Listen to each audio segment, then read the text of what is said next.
The day I was wheeled into the operating room, my family and my girlfriend were all somewhere else, watching my adopted brother at his competition. That was the day my surgery had a complication. They successfully removed the tumor from my brain, but the procedure ended up damaging a nerve. As a result, I lost the ability to feel normal human emotions. I had a tumor growing in my brain. My original plan was to tell my parents and my girlfriend about it, but when I tried, my parents were busy buying plane tickets. They were planning to go overseas with my adopted brother, Leo, for his painting competition. My girlfriend, Sarah, had been working late every night for weeks. My fingers stayed over the keyboard, looking at the chat window for a long time. In the end, I just deleted the message I had typed out. I had a feeling that even if I did tell them, nobody would really care. It felt like, in everyone's eyes, my life just wasn't as important as my adopted brother's. My adopted brother, Leo, was the son of my dad's old friend from the army. When Leo was 6 years old, a car accident killed both of his parents. After that, his relatives pushed him around and didn't want him. He ended up living on the streets, dirty and by himself, until my dad found him. My dad had been in town to pay his respects to his friend and found Leo instead. From that day on, Leo became the second son in our family. I was 10 years old that year, and Leo was 6. My parents sat me down and told me, "Mark, you're a big boy now. You need to learn how to take care of your little brother." I didn't really understand what it meant to take care of a little brother. All I knew was that Leo always looked weak and very fragile. He never had to do anything specific. He could just stand there and look at me with his eyes full of tears, and suddenly, everything that was supposed to be mine would become his. When I was 10, I lost my bedroom and had to move into the small guest room down the hall. When I turned 12, my piano lessons were stopped. The piano was sold, and the room where it used to be was turned into an art studio for Leo. After I turned 15, I never got new clothes again. I just wore my 2 school uniforms, rotating between them. My parents didn't seem to notice or care. They dressed Leo in expensive, stylish clothes and would brag to anyone who would listen about how handsome their son was and how much potential he had. From that point on, I just stopped going home as much as I could. The year I was getting ready to graduate from college, Leo went to a university in another state. For a short time, my parents seemed to remember that I existed. They started to call me often, asking about my life and my classes. Occasionally, they would even send me links to job postings in my city. Helping his friend's orphaned son get into college was one of my dad's proudest achievements. He felt like he was on top of the world. He told me he wanted to come to my city, to visit me. He also said he wanted to properly meet my girlfriend of 3 years, Sarah, to see if she was a good match for me. I had learned a long time ago not to expect anything from them. Still, I went ahead and booked a hotel room for them and made a reservation at a nice restaurant for their visit. I just didn't expect that Leo, who I hadn't seen in a very long time, would be with them when they arrived.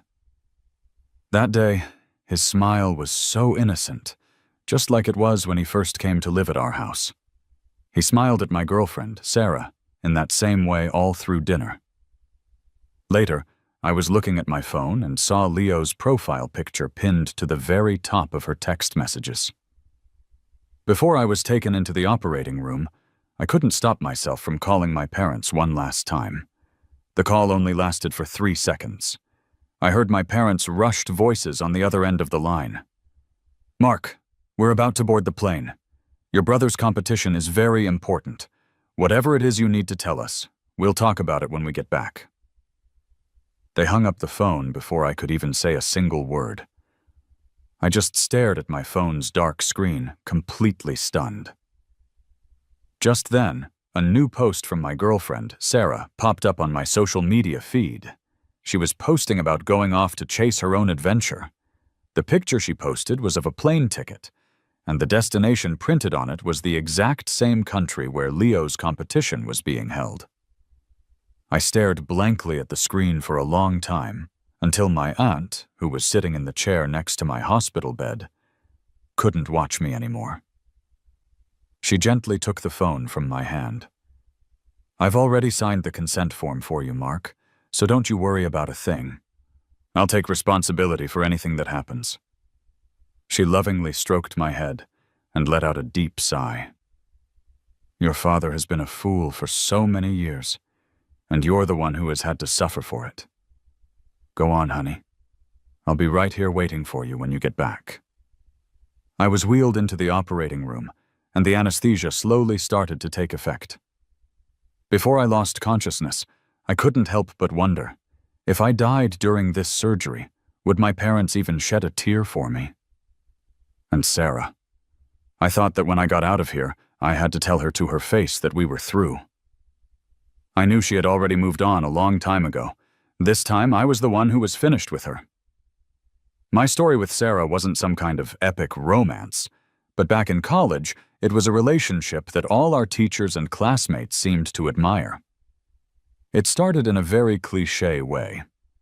The popular student body president, who was seen as handsome and from a good family, helped a girl on the event staff who had fainted from low blood sugar after working all day without eating. The second time we met, she had 2 pieces of candy saved in her pocket, just for him. From then on, keeping candy in her pocket for me became Sarah's habit. In her eyes, I was so fragile that a strong gust of wind could probably knock me over. She would always look at me with a lot of concern and say, "Mark, I've never been so afraid of losing someone." She said I meant more to her than anyone else in the world. She said there would always be a special place for me by her side, just like her coat pocket would always have candy ready for me. But the last time, after I had pulled an all-nighter for 2 meetings in a row, I reached into Sarah's coat pocket hoping to find some. All I found was a small bottle of perfume. It was Chanel, which I knew was Leo's favorite brand.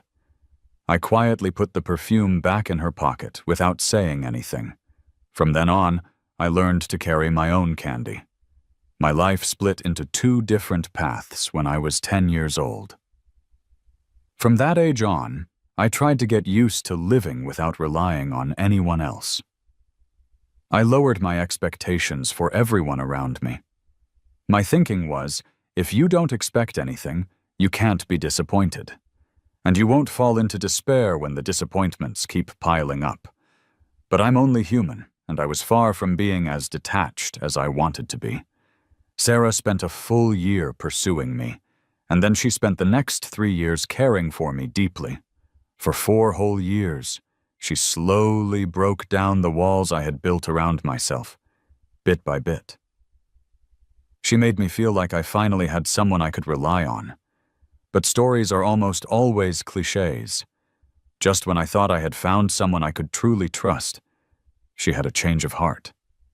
She fell for my adopted brother, Leo. At first, it was just pity for his tragic childhood. Then, it was his lively and energetic personality that drew her in, capturing her attention at every turn. Later, she listened as Leo told her, word by word, about his deep passion for painting, and she was there to witness his triumphs on stage. Finally, she realized what her true feelings were. Sarah said she had never met anyone so special, so genuine, like a blazing fire. Because of him, she discovered for the first time that love was supposed to be a burning, passionate flame. What she felt for me, she said, was more like familial affection and a comfortable daily routine. This is what Sarah confessed to me one night when she was drunk. After that, she began meticulously planning how to pursue Leo, and at the same time how to break up with me. Of course, I was planning the same thing. I was going to bow out of their world, but I wanted to do it with as much dignity as I could. It was something I had done often in my first 20 years of life, getting used to being ignored and quietly disappearing from view. But all of those thoughts changed the moment I opened my eyes after the surgery. I realized something. The one who should disappear wasn't me. The first person to notice the change in me was my aunt. She sat by my bedside, peeling an apple for me and telling me funny stories from her day to try and cheer me up. Then she seemed to realize that I didn't need cheering up. In her eyes, I had always been the quiet and reserved one, the kid who rarely voiced his own needs or wants. But she could always see it in my eyes, that deep down I still longed for my parents' affection, for the complete family love that should have been mine all along. But now, that longing was gone. After the surgery, I was unnervingly cold. So, on the 5th day after my operation, she tentatively asked if I wanted to call my parents. I refused. In the past, even though my parents didn't really care about what I was doing, I would always make a point to report back to them after any major event in my life. But this time, I had no intention of contacting them at all. My aunt looked at me with growing concern on her face. After a long moment of silence, she just sighed. She muttered to herself, "The way your father and mother are acting, they'll live to regret this one day." Another 2 weeks passed, and with my Aunt Clara's help, I was discharged from the hospital. During that time, the doctors came to check on my condition regularly. When they asked if I felt anything unusual or different, I told them calmly, "I've never felt better." The chaotic emotions that used to cloud my mind and prevent me from thinking clearly were all gone. Now, I could see many things with perfect calm and rationality. For instance, I understood that my parents truly didn't care about me. This meant I probably wouldn't get a share of their inheritance, but the responsibility of caring for them in their old age would most likely fall on me, and the company that Sarah and I had started together. Since I was always the one handling all the difficult parts, the company would do just fine with only me running it. I would no longer beg them for affection or approval. But when it came to the assets and the life that were rightfully mine, I wouldn't give up a single cent. The day my Aunt Clara took me home, we ran into my parents and my adopted brother. The happy family was just returning from their trip. My adopted brother, Leo, had won a major prize in his competition, and to celebrate, they had extended their trip abroad for another 2 weeks. Their social media feeds were flooded with vacation photos, but not a single person had bothered to send me a message or ask what my urgent phone call was about that day. The cheerful family walked in the front door and saw me standing in the living room, pale as a ghost. An awkward expression appeared on all 4 of their faces at the exact same time. That's right, 4 of them. Sarah was there too. "Mark, I won the grand prize. I invited Sarah over to celebrate. You don't mind, do you?" Leo was the first one to react. He quickly walked over and intimately linked his arm with mine, as if we were the closest of brothers. Sarah snapped out of it too. She looked like she wanted to say something, but when her eyes met mine, she couldn't bring herself to tell any more lies in front of me. My parents also looked uncomfortable. They didn't say anything. They just looked at me expectantly. It was as if they hoped I would be sensible, like I always was, and just let the whole thing slide. The old me would have. After all, I had always been their most low-maintenance child. But now, under their watchful eyes, I slowly and deliberately removed Leo's hand from my arm. "Mark?" Leo's eyes instantly turned red, and he looked like he was about to burst into tears. "Mark, you're a grown man. Is it really necessary to pick on your little brother? Why are you being so immature?" My dad immediately found his angle of attack and started yelling at me. Sarah couldn't help but jump in to defend Leo. My mom stayed quiet, just letting them berate me without saying a word.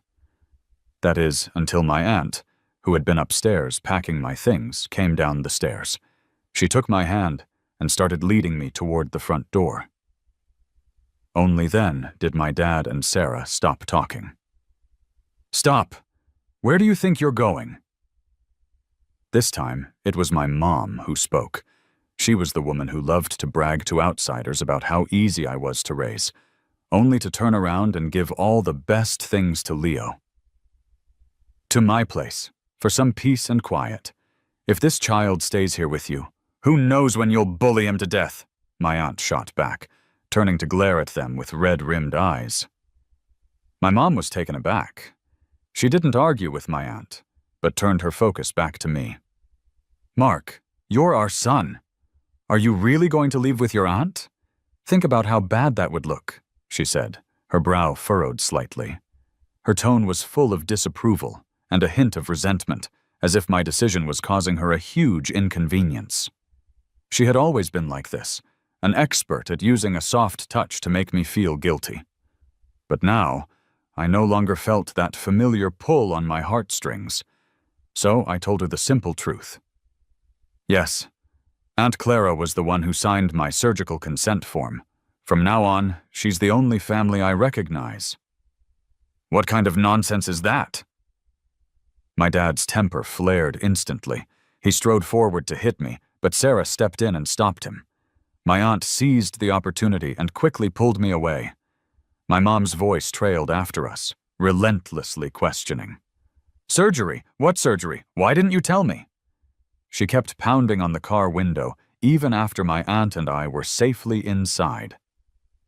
Seeing this, my aunt rolled down the window just enough and kindly enlightened her. "Have you ever heard of brain tumor surgery? A while back, your son had a tumor in his head. He almost missed his window for treatment because he couldn't find a family member to sign the consent form. In the end, he came to me for help, and we caught it just before the tumor turned malignant." As she spoke, my mom's face went completely white. "Something this serious? Why didn't he tell us?" she muttered to herself, looking confused. My aunt smiled and reminded her, "2 weeks ago, Mark called you guys many times." My mom seemed to remember something. She pulled out her phone in disbelief and frantically started searching through her call history.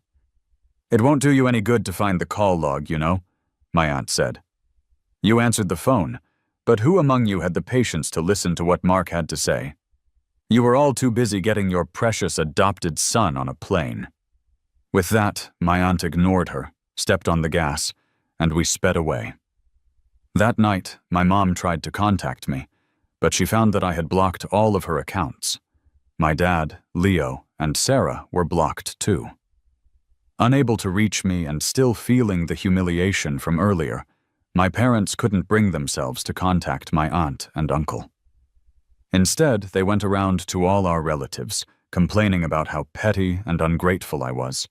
They said I was just jealous of my brother's award-winning talent, that I didn't bother to tell my family I was sick, and that I had embarrassed them by running to my aunt's house. When my aunt first saw what they were saying in the family group chat, she was so angry she had to laugh. She told me to just ignore the messages. Then she turned around and posted my medical records, along with the photos she had taken of me in the hospital, right into the chat. She specifically tagged my parents. My aunt asked them how their consciences could be so corrupt. Their own son was seriously ill in the hospital, his life hanging by a thread multiple times because they delayed his surgery. Yet to this day, they hadn't offered a single word of concern. Instead, they downplayed a malignant brain tumor as just a little thing, and immediately started slandering their son, who was still in recovery. Their lies exposed, my parents flew into a rage in the family chat. They sent a volley of long, angry voice messages back at my aunt. My aunt, however, didn't engage with them. She simply left the group. She told me, "Honey, what your father and mother did was wrong. I know you've done nothing wrong. If you feel sad, just cry it out. Don't bottle it up and hurt yourself." In response, I just looked at her calmly. I told her that I wasn't sad at all. In fact, I hadn't felt a single ripple of emotion through the whole ordeal. Seeing my parents again, I no longer cared whether they were concerned about me or not. All I could think about was how to sever ties with them completely. It was better than being tangled up in this mess, only to be dragged down by them later and have my life turn into a total disaster. Under the moonlight, I saw the astonishment in my aunt's eyes. Those kind eyes were wide open, and within moments they filled with pain. I knew something was wrong with me. I could clearly recognize other people's emotions, but I couldn't feel any of my own. It was probably a side effect of the surgery, but I didn't hate it. In fact, I thought it was better this way.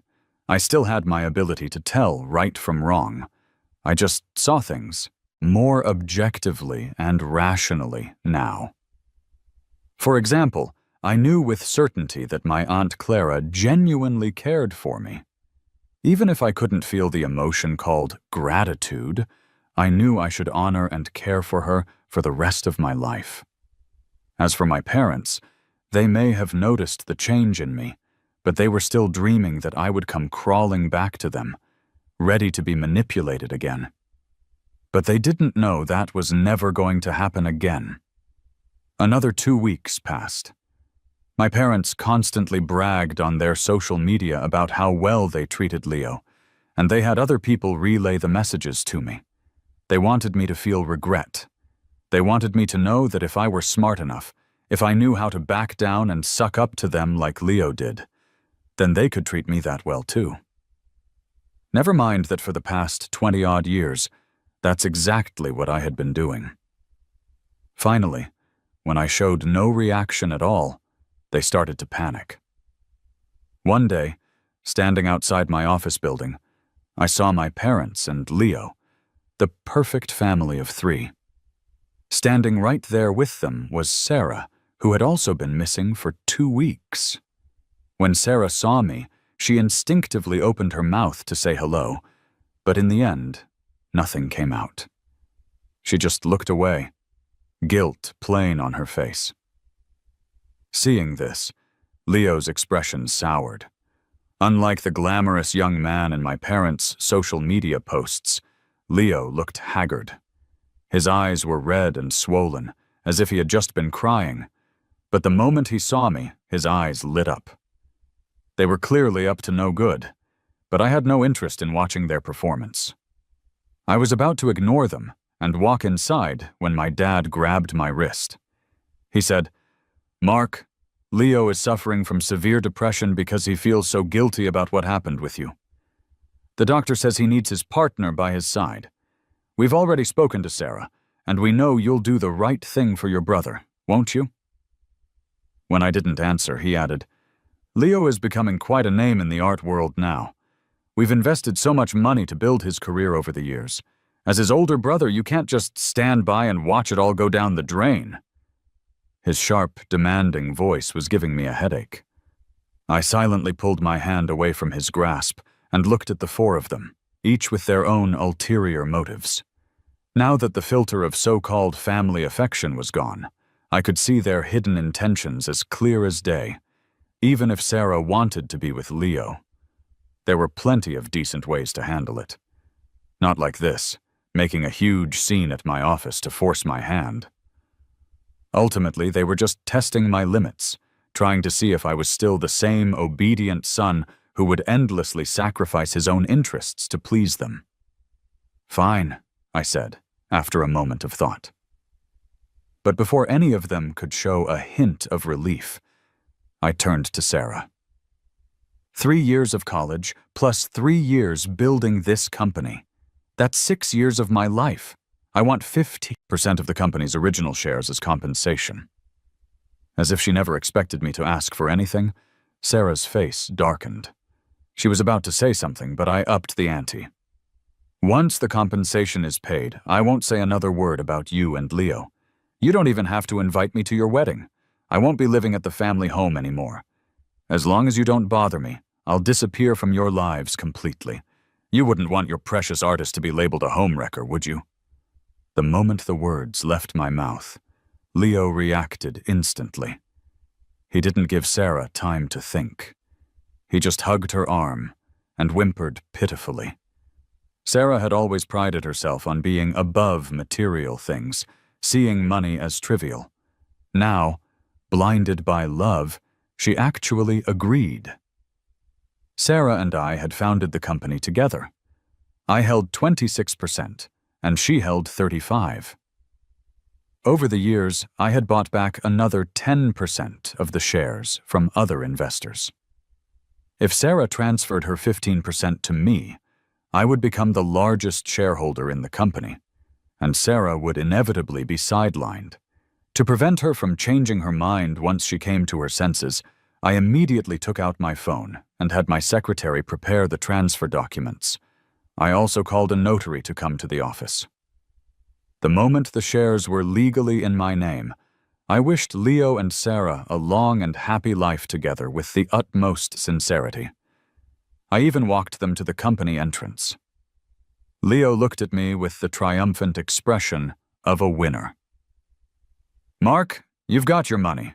You can't bother Sarah anymore, okay?" I smiled and called over a nearby security guard, ready to have them escorted out.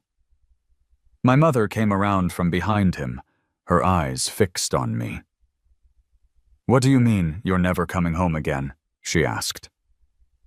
When I didn't respond, she clutched her chest and started accusing me.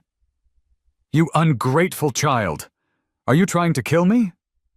She started putting on her usual act, pretending my words had made her physically ill. But I would no longer feel guilty or give in to her feigned illnesses, as I had in the past. I didn't even glance at her. I just turned to leave. Finally, the look of smug certainty in my mother's eyes vanished. "Honey?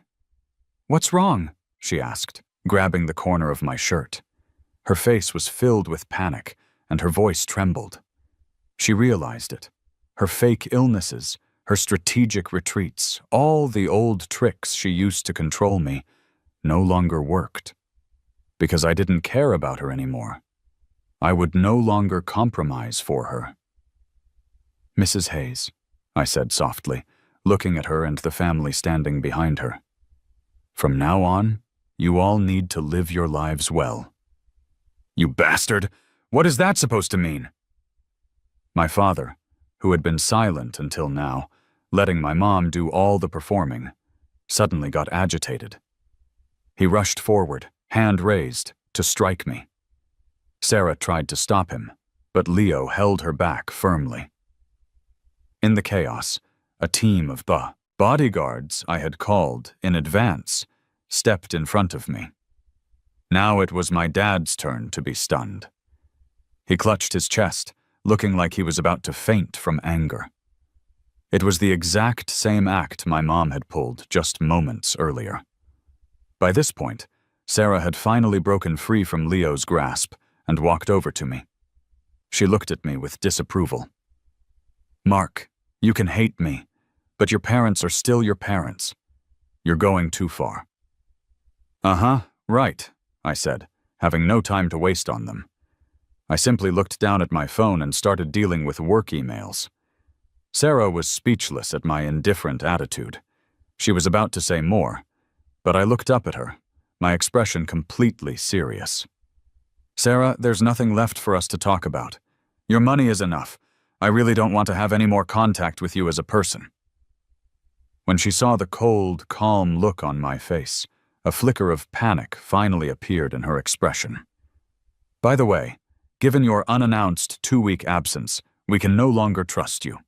The company has officially decided to remove you from your position as CEO. I hope you can maintain some professional courtesy and not make a scene. It would be best if you just disappeared." With that, I held up my phone, and right in front of her, blocked her on the company's internal messaging channel too. Ignoring Sarah's ugly expression, I turned and walked away. As expected, I took over Sarah's former position.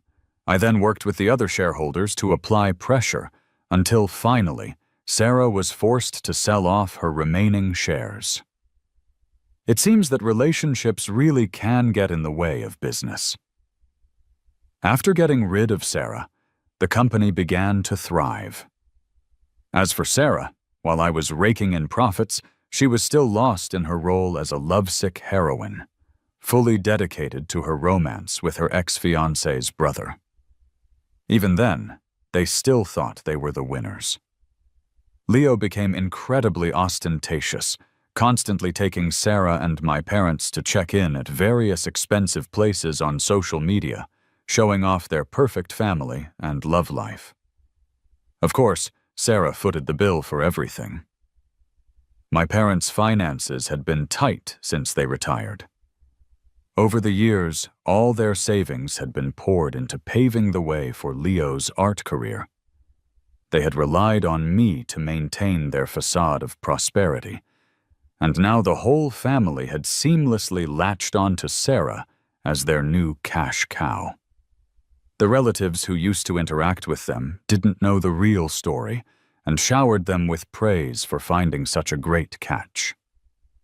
Just as they were all eagerly spreading the word about how happy their little family of 4 was, I bought my Aunt Clara a new house. I moved her out of her old, run-down apartment complex and into a detached house in a nice neighborhood downtown. My aunt never married and had no children. She had always treated me like her own son. At first, she refused to let me put her name on the deed until I told her that if the house was in her name, it would be safe from any blood-sucking schemers. I tried to recall how I used to act cute with her when I was a child, mimicking an affectionate expression as I leaned on her shoulder.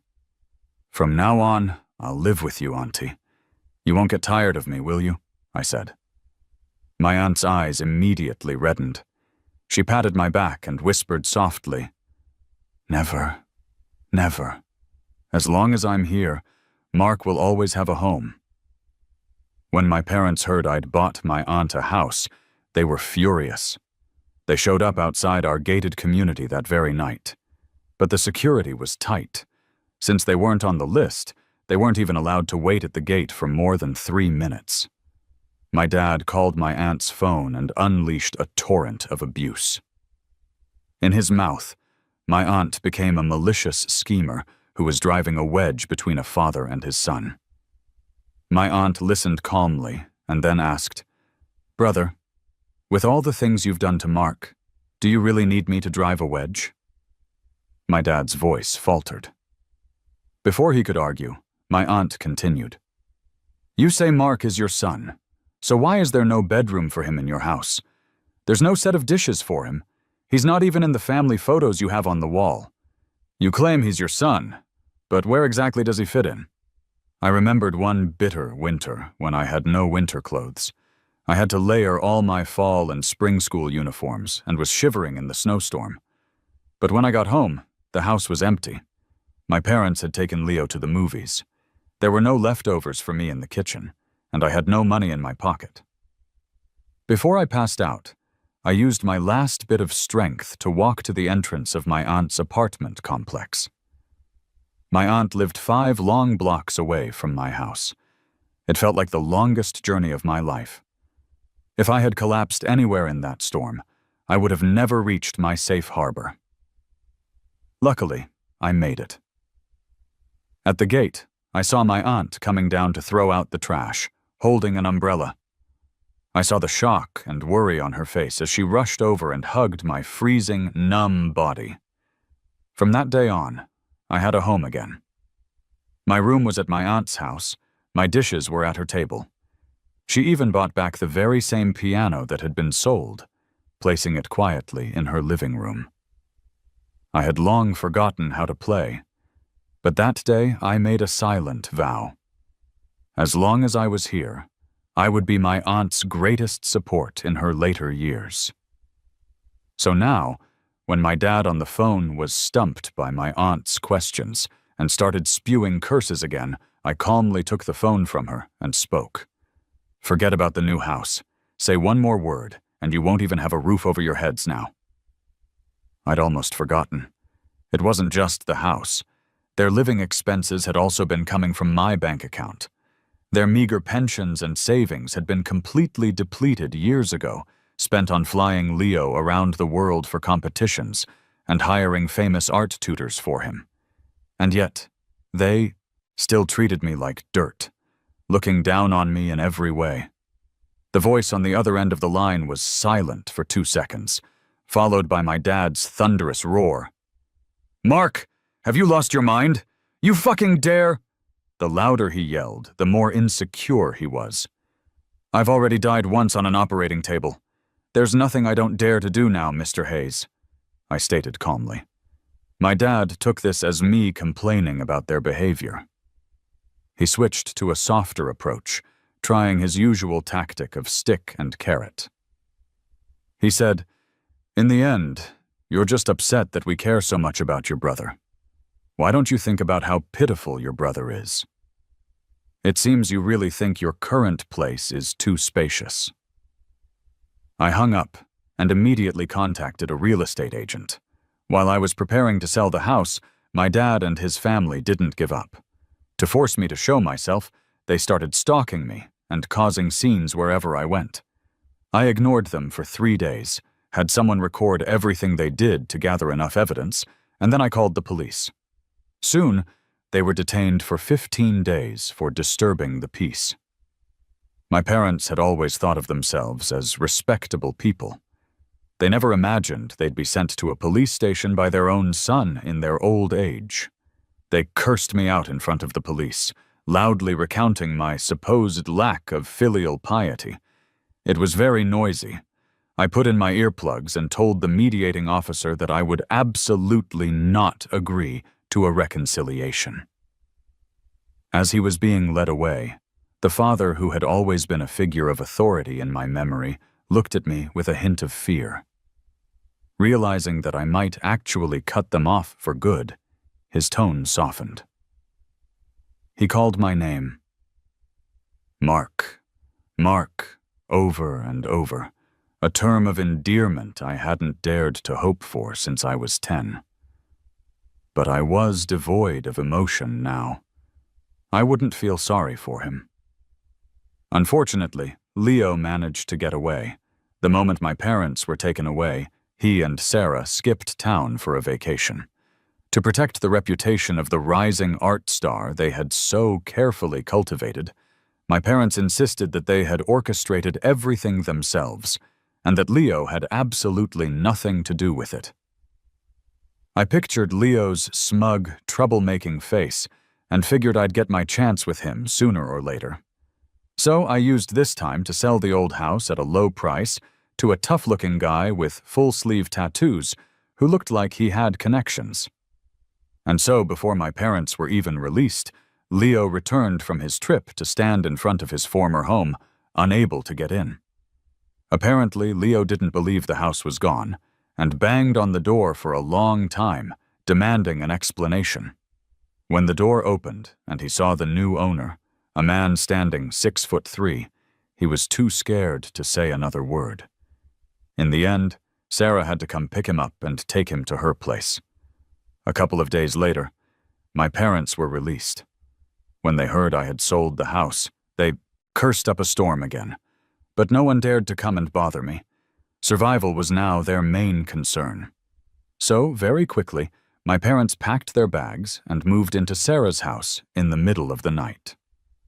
At first, Sarah was very welcoming, but my parents had gotten used to bossing me around for years. Having lost their favorite punching bag, it wasn't long before they started showing their nasty tempers to Sarah. Sarah wasn't someone who had ever been pushed around. Soon, they had their first major fight. Not long after, my parents moved out of Sarah's house. She rented a separate apartment for them halfway across the city. My parents complained endlessly to Leo about it. They said that when Sarah was with me, she was never this disrespectful to them. Why couldn't Leo say something to her? But Leo himself was relying on Sarah's money for his art career. How could he possibly stand up to her? Over time, to maintain his relationship with Sarah, Leo started to distance himself from my parents.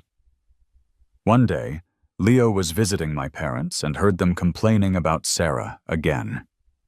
They also reminisced about how easy life was when I was taking care of them. It was their classic move: build one person up to tear another down. In the end, it was all for their own benefit, but Leo wasn't falling for it. He had had enough. He immediately smashed everything he could get his hands on in the apartment, then stood with his hands on his hips and asked my parents, since they thought I was so great, why didn't they go find me? It was the first time he had ever lost his temper in front of them. Now that he had Sarah wrapped around his finger, his family was just an accessory to him. He no longer needed to walk on eggshells around anyone. The fight they had that day was epic. The main combatant was my mother. She was wailing at the door of the rental, pulling Leo's hair one moment, calling him an ungrateful brat who had betrayed all her years of guidance and investment. The next moment, she was cursing me for being cruel, saying that things had been this way for years. So what if they missed one surgery? Why did I have to make such a big deal out of it? My dad, feeling embarrassed, just smoked silently inside the house. Julian fought back, trading insults with my mom, calling her a blood-sucking, insatiable vampire. The whole thing ended only when the entire floor of neighbors came out to watch the spectacle. The incident became notorious. All the relatives who used to flatter them scattered and cut off contact. One relative told me about my parents' situation, sighing as she spoke. Back then, your parents loved to hear people praise them for being such good guardians. They'd say how they raised Leo, an army buddy's son, like a prince, all because they were so kind-hearted. Who would have thought they were raising an ungrateful traitor? As she spoke, she kept glancing at me, a fawning smile on her face. Mark, I have to say, your aunt has a good eye. She picked a real gem in you. Now all she has to do is enjoy her golden years. My aunt, however, was not impressed. She unceremoniously kicked the woman out. The moment the door closed, she was still fuming. When you were little, she was always making fun of you, calling you a wild child. Now that her son is graduating and needs a job, she's suddenly singing your praises. These people, always kissing up and kicking down. Ugh, give me a break. I didn't feel much about it. I had met too many people like that in the first half of my life. But under the warm, yellow light, watching my aunt worry about me, a sudden, subtle warmth bloomed in my chest, fleeting as it was. It was only then that I vaguely realized that my aunt's dark hair was now streaked with silver. I walked over and took her hand, telling her not to be angry, that I would take her out for a big meal. Auntie, I said. She was wrong.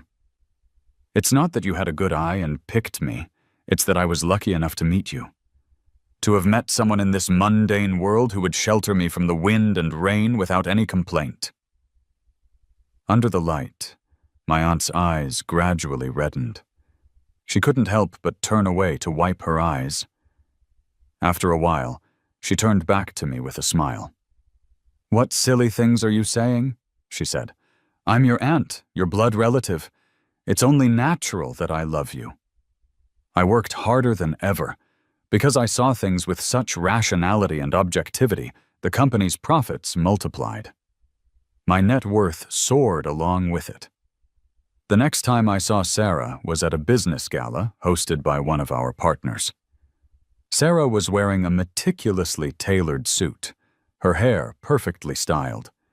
But even that couldn't hide the weariness on her once vibrant face. On closer inspection, her suit was from last season.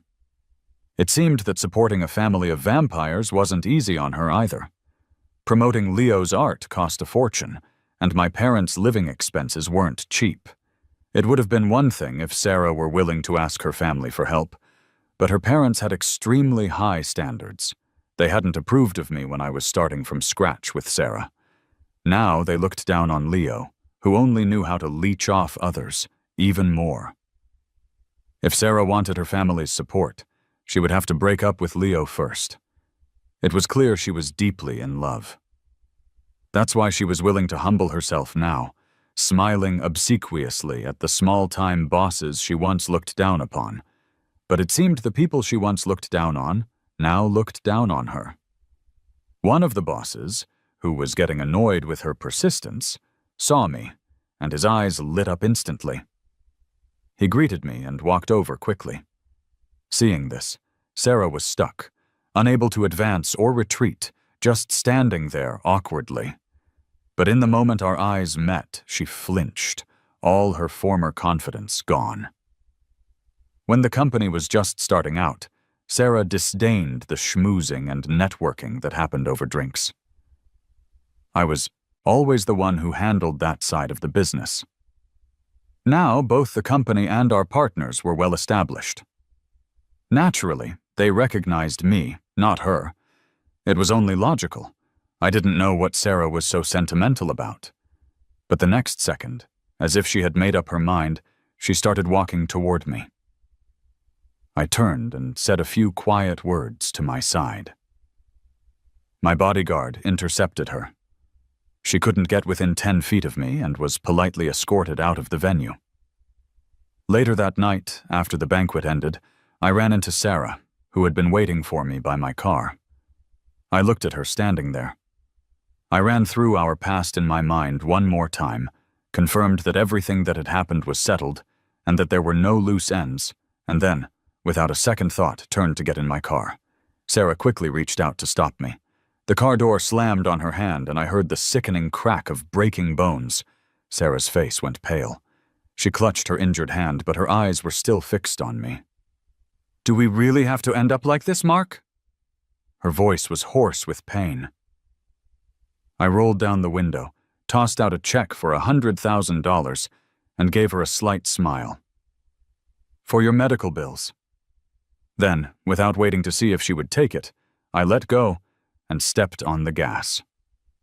Ever since seeing Sarah, I had been on my guard.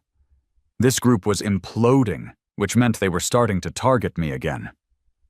Sure enough, a couple of days later, I saw Leo, whom I hadn't seen in a long time, at the company entrance. If I remembered correctly, he was supposed to be at the City Theater for a very important competition right now. The organizing committee had sent me an invitation, and Leo's name was on the list of contestants. But here he was, not even in his performance attire, his face deliberately made up to look haggard. He was clearly here for me. Upon seeing me, Leo put on his most pitiful expression and, without a word, dropped to his knees. "Mark, I'm begging you, please let Sarah go. She's your sister-in-law now. How could you get revenge on her just because of your own feelings?" He wailed and sobbed, more dramatic than an opera singer. I looked up, and sure enough, I spotted several professional camera lenses in the growing crowd of onlookers. So that was his plan. I pulled his hand off me and said in a cold voice, "Leo, let's get something straight. You stole your brother's fiancée first. Then you couldn't control her and let her stalk and harass me. I acted in self-defense and paid her medical bills. What more do you want?" My voice was just loud enough for the onlookers to hear clearly. Leo's face went white, and his eyes filled with hatred. The whispers from the crowd grew louder. I knew he had another trick up his sleeve. And just as I expected, after another round of loud crying from Leo, two familiar figures appeared before me. If I could still feel emotions, I would probably be laughing out loud right now. I had to admit, their bond was truly strong. After the last disastrous confrontation, they had somehow managed to make up with Leo. Unfortunately, I no longer had feelings. So, before my parents could speak, their eyes darting around nervously, I held up a hand to stop them. I then motioned for my assistant to start recording with several cameras, pointed directly at them. I spoke calmly and slowly. "From this moment on, every word you say will be recorded as evidence and will be subject to legal consequences. If even half a sentence constitutes slander, I will file a lawsuit and pursue it to the fullest extent." Hearing this, my dad's face turned ashen. My mom's lips trembled. She tried to speak several times but couldn't get the words out. I had no patience to wait for her to compose herself. I turned to leave, which finally spurred her into action. She rushed forward, grabbed my leg, and burst into tears. "My son, what's happened to you? It's me, Mom. You never used to treat me like this," she cried. She sobbed about how hard it had been to raise me all these years. She said the pressure of adopting her husband's army buddy's son was immense, that their lives had been very difficult. She said I used to be such an understanding son, always considerate of their feelings. How could one missed surgery change me so much? "Mark, Mom is so sorry. The days you wouldn't talk to me, I was miserable every single day." The face that had always looked down on me with superiority was now wrinkled and frail. She looked up at me, her tears seeming more genuine this time.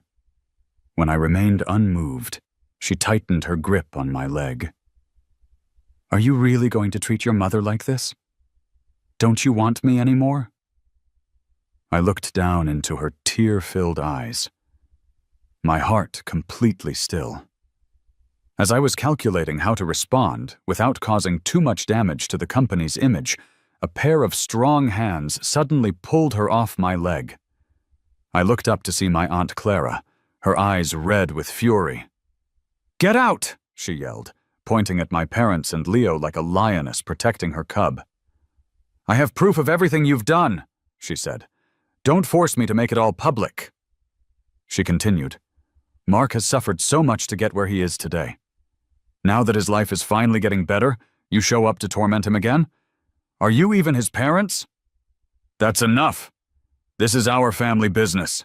It's not your place to interfere," my dad shouted from a short distance away. At this, my aunt gave a grim smile and, pointing at the silent Leo, addressed the crowd. "Everyone, this is my brother's adopted son, the man for whom my brother abandoned his own flesh and blood." Leo flinched as he was called out. He seemed to realize what was happening and lunged at my aunt, trying to stop her from speaking. But it was too late. My aunt turned back to my mother, who was still on the ground, and shouted, "My brother doesn't have a deceased army buddy. The boy he adopted is the son he had, with his first love after he was already married." The words hit like a bolt of lightning, jolting my mother, who had been staring blankly, back to her feet. She looked at my dad with a mixture of shock and fury, but she was still uncertain. It wasn't until Leo, unable to take the pressure, turned and tried to disappear into the crowd that my mom was snapped back to reality. She rushed over, grabbed him, and studied his face carefully for a moment. Then, she slapped him hard across the face. Leo cried out in pain. It was a heavy blow. Since coming to our family at the age of 6, Leo had been treated like a precious jewel by my parents. He had never been treated like this before. His usually innocent eyes filled with tears. But his tears only seemed to provoke my mother further. "You bastard! You bastard! I treated you like my own son, and this is how you repay me!" My mother grabbed anything she could find and used it as a weapon, striking Leo again and again. He dodged clumsily while looking to my dad for help. The crowd was just watching the show. No one had expected that the family who came to confront me would end up imploding on themselves. The paparazzi Leo had hired had long since been escorted away by my private security. As my aunt was leading me away, the scene had escalated to my dad taking a slap for Leo, then pinning my mom to the ground and hitting her. Seeing things get out of control, security guards rushed in to clear the area again. Their family ended up at the police station once more. Only this time, I brought the paparazzi he had hired and the pre-written news articles they were going to use to slander me. Inciting a disturbance and spreading rumors, Leo couldn't escape the charges. In the end, it was Sarah, one hand still bandaged, who rushed over from her home to bail them out. The massive scene at my company's entrance had long since become a trending topic locally. Sarah probably knew what had happened on her way over, but when she saw the disheveled Leo at the police station, her face was still full of disbelief. "Leo, weren't you supposed to be at the competition?" she asked, her eyes fixed on him. When she noticed that the clothes under his jacket weren't his performance outfit either, she fell silent. Sarah had fallen in love with his persona as an artist obsessed with his craft. She supported Leo's painting as if she were making up for her own past, for the rule-following girl who never dared to chase her dreams. She had even swallowed her pride for him, humbling herself to deal with the daily grind of life. But now, that persona was on the verge of collapse. To come and slander his adoptive brother, Leo had easily given up the competition he claimed was more important than his own life. People are like that. Sometimes, in the heat of the moment, they can be reckless, but falling out of love can happen in an instant. Seeing the doubt in Sarah's eyes, Leo was clearly panicked. Tears rolled down his cheeks as he quickly explained, "Sarah, it's not like that. It was Mark. He had people sabotage me at the competition. I had no choice but to do this. I was just trying to get him to leave me alone." This was Leo's original plan. Show up at my company, team up with my parents to smear my name, and paint me as a jealous, evil brother who framed him. Then he would use the opportunity to claim I had rigged the competition so he couldn't win. He would miss this one competition, but the publicity would make him famous. It was a win-win for him. It was a risky move, but Leo was emboldened, knowing my family would back him up. He thought he could crucify me with public opinion, but he never expected my aunt to find out that he was the product of my dad's affair. One wrong move, and he lost the whole game. And even now, he was still trying to pin the blame on me. But before Sarah had even walked in, my assistant had already laid out the entire sequence of events for her. That included the transaction records between Leo and the paparazzi and the slanderous stories they had prepared. Many of the events they described hadn't even happened yet, but they spoke of them with such conviction. The competition's organizing committee had also issued a statement. They had a decades-long reputation to uphold and were furious that Leo had not only skipped the competition, but was also planning to slander them. Some of the senior members were friends with Sarah's parents. No matter how much Sarah tried to cover for him, they already knew all about Leo. Sarah's plan to slowly build Leo's fame and then introduce him to her family was now in ruins. I don't know what state of mind she was in when she came to see Leo, but the fact that he lied to her face the moment he saw her sealed his fate with her. The illusion was shattered. Sarah's gaze turned cold. She didn't say another word, just turned and walked away. Leo was left stunned, watching his last hope disappear. Without Sarah to pay his fines, Leo was served with a 15-day detention. During that time, the art competition committee sued Leo. With Sarah's parents pulling strings, the 15 days were extended to 2 months. My parents were locked up with him. After living a life of prestige, they were now being sent to jail twice in 1 year in their old age. The scandal of the affair was also exposed. All the praise my mother had received for adopting Leo now turned into an equal amount of ridicule and scorn. Before she was taken away, she asked me one last time if I really wanted things to end like this. I turned around and told her very seriously, word for word, that I wasn't making a scene. I had just been swept along by life for so many years, and now I wanted to break free from the undertow. I just wanted to live my own life, no longer held hostage by family ties, no longer holding out hope for people who didn't deserve it, no longer sacrificing myself just to get a crumb of their attention. Do you understand? I stopped loving you a long time ago. This is the last time I will call you this. Let's just go our separate ways from now on, Mom and Dad. As the last words fell, I couldn't read my dad's expression. I turned to leave. In my peripheral vision, I saw that my mom was already in tears. Seeing me go, she opened her mouth frantically, but ultimately said nothing. By now, she probably did regret it. She had given her whole life to this, only to push her own son away and end up raising someone else's child. But what did any of that have to do with me? In my first 20-something years, I had shed more than enough tears for them. When I walked out of the police station, my aunt was waiting for me. She was one of the few people in the world who truly understood my father. She was worried that now that I had publicly humiliated him, he would do something to hurt me. And Leo, my aunt said, the worry in her eyes deepening. He's not the type to stay quiet. I gently placed my hand over hers and told her that we weren't as weak as we used to be. We would handle whatever came our way. Hearing this, my aunt finally relaxed a little. After that, I had someone keep an eye on Leo's family. I knew that Sarah and Leo had broken up. Leo refused to accept it, even causing scenes at her parents' house several times, which resulted in him getting beaten up badly. After all the years and all the money my parents had invested, Leo was blacklisted from the national art scene overnight. He simply vanished. Having lost his support system, Leo crawled back to my dad, clinging to my parents. But the sight of Leo now only filled my mother with resentment.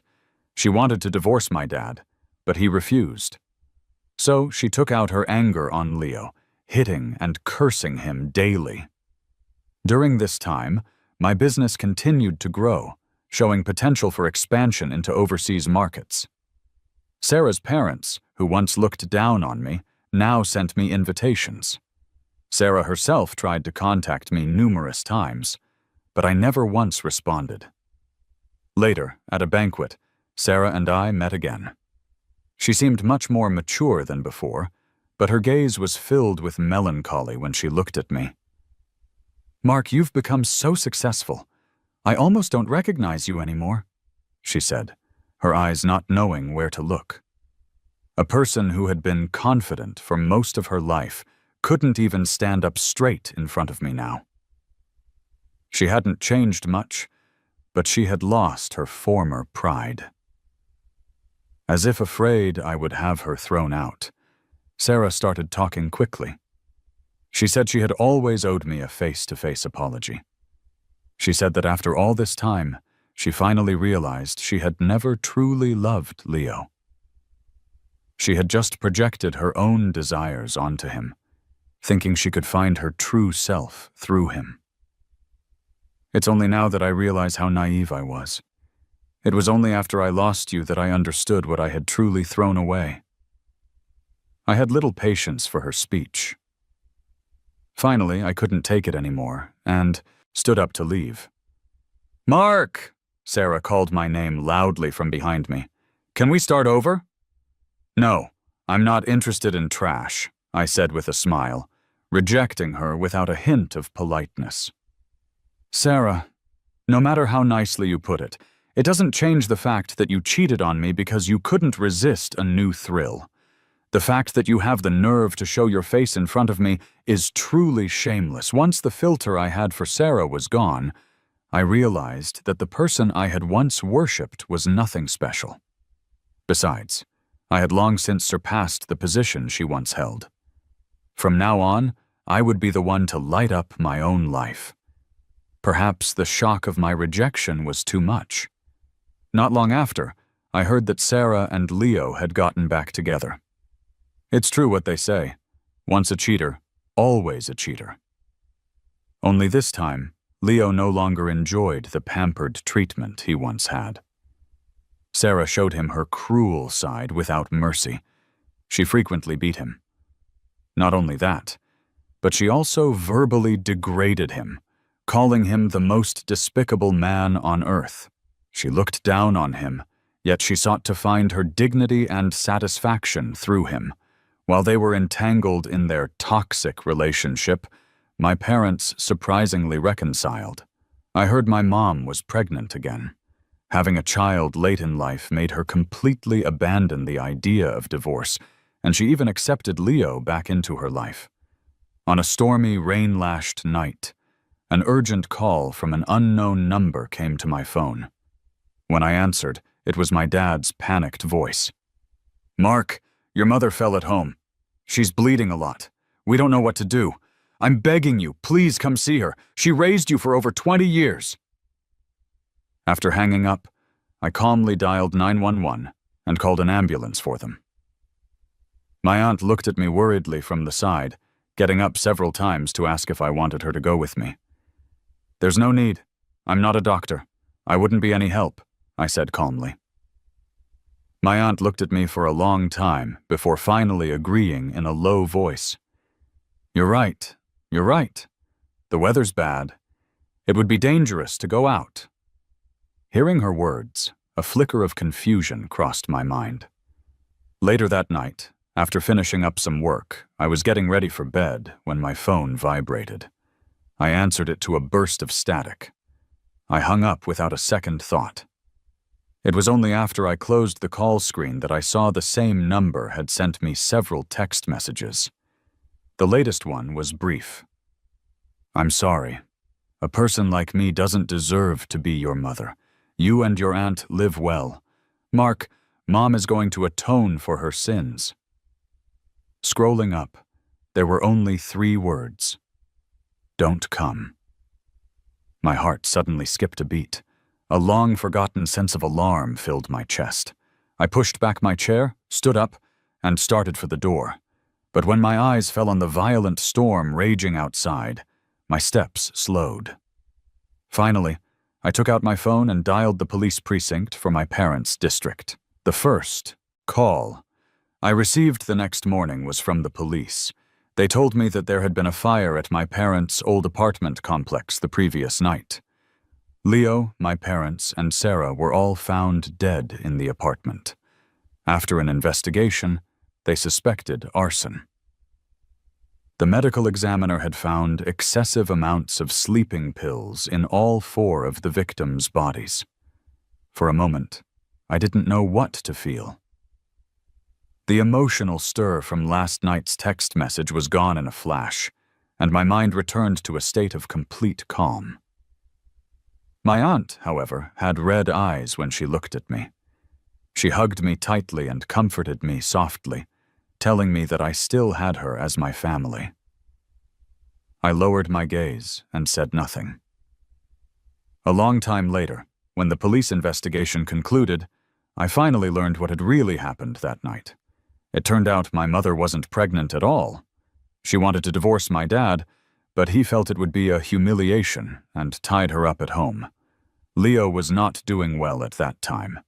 Thanks to Sarah's parents, his reputation was ruined at his university, and he was blacklisted in the art world. He was a shut-in, taking out his frustrations on my mother. Of course, the person he hated most was me. He blamed me for his current situation. Plus, Sarah was constantly playing games with him, often using me to belittle him. So Leo and my dad came up with a vicious plan. They wanted to use my mom to lure me over, then stage an accident to kill me and divide up my assets. My mother found out about the plan, and she offered to help them. In my dad's eyes, my mother hated me as much as he did, so he didn't suspect her. So, on that rainy night, my mother added sleeping pills to my dad's and Leo's food. She also called Sarah over. Although Sarah looked down on Leo, she still respected my mother. When she arrived, she was drugged as well. My mother laid the 3 of them out neatly together, then turned on the gas stove. In addition, we obtained Ms. Hayes' suicide note from one of your relatives, the officer said. He handed me a letter. I opened it.